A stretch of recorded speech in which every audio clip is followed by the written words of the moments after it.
Hello everyone, in today's video we will be using GFont extension in MIT App Inventor to use 1800 plus fonts in our MIT App Inventor apps. So first we'll have to generate the web font API key from Google Cloud. So first we'll go to the Google Cloud website and then we'll open our first project.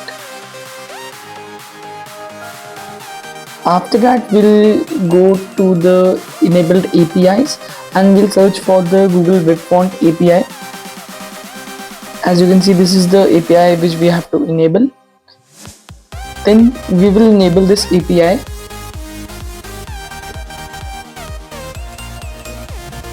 It will take some time to get enabled. After enabling the API, we need to create a credential for it. We'll click on create credential and then we'll select public data, as it will help us to create the API key. It's generating. Now as you can see, we have our API key. We'll copy it and then we'll click on done. Now as you can see, the API key for Google Web Fonts has been generated. As you can see, we get a lot of tokens for free on a daily basis, so it will help us a lot in our projects. Now for the second step, we have to download the GFont extension. So first we'll need to go to the MIT App Inventor community. All links are in description. Then we'll search for GFont. As you can see, this is the extension which we have to use. We'll download the latest version.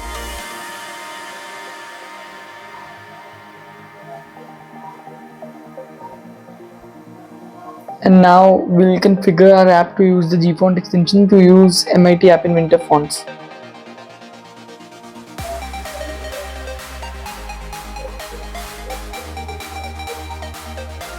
Now we'll go to code.appinventor.mit.edu to create a project.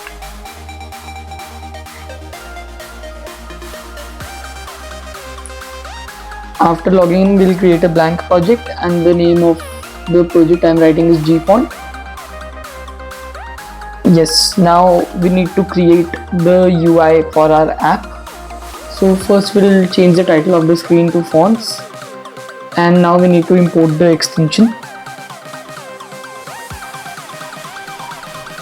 Let's click on the import button. As you can see, it's now imported. We'll drag it onto the screen and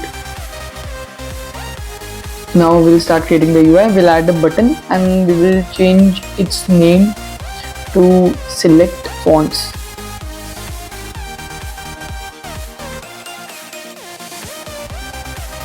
So select font and we'll increase the font size and change the color of the button to customize it as per our requirements.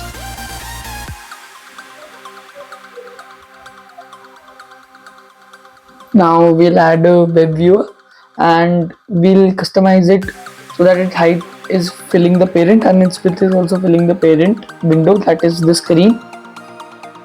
And now we'll set its visibility to false. Now we'll drag a label inside and the label will act as our text preview, indicating what the font will look like when applied on MIT App Inventor components such as labels or text boxes, etc.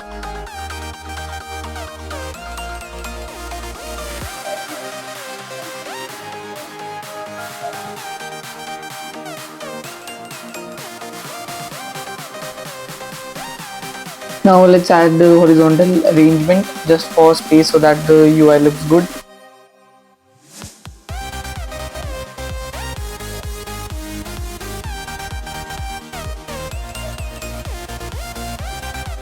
Now we are renaming the components so that they look it's easy to code with them. After that we'll go to the block section. Now the part of coding the logic behind the scene begins.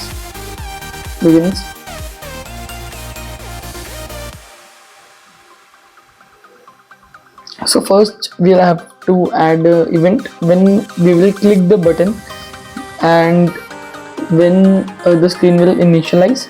So first of all, when the screen will initialize, we will when the screen will initialize, we will load the fonts menu in the web viewer. So let's select add the web viewer component and the API key.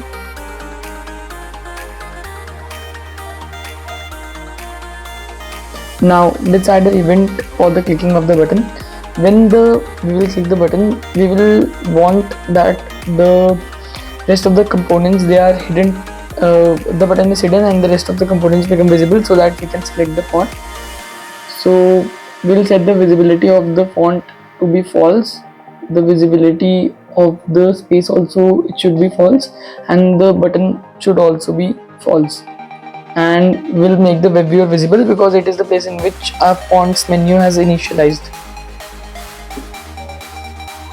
And now we'll add an event for when web view string. Basically the web view string will change when we click on a font in the fonts menu.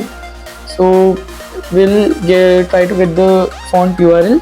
First, the value returned by the web viewer would be the font family. Then the font weight should be regular, and the API key is the same one that we used above, and the subset should be blank and the category should also be blank.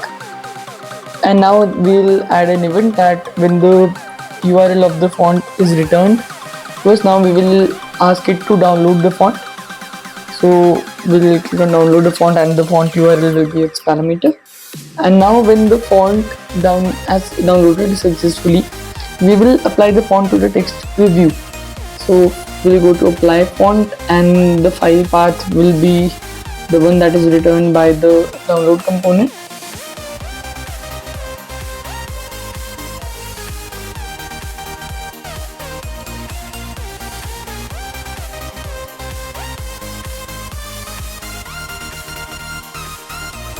Now we need to make the components visible again after the font has downloaded, so that we can see how the UI looks, and also we can select any other font to see how it will look when applied on App Inventor components.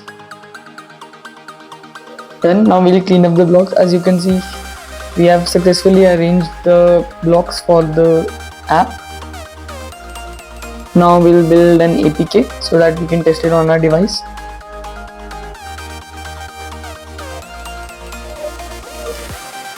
Yes, the APK has finished building. After the APK has finished building, we'll click on the download option, and now we'll load up the APK and test it in our emulator. As you can see, first we have to go to the settings and we have to allow the storage permission. You can also add blocks to enable the storage permission in the app by using any other extension. So first we click on select font, and as you can see, when we are applying the font, it is getting downloaded and applied on the Hello World, the component that we had used earlier. So this is the gfont extension using which you can integrate many fonts into your app. As you can see, we can also sort the fonts by its style, trending, popularity, date added, etc. Thank you for watching.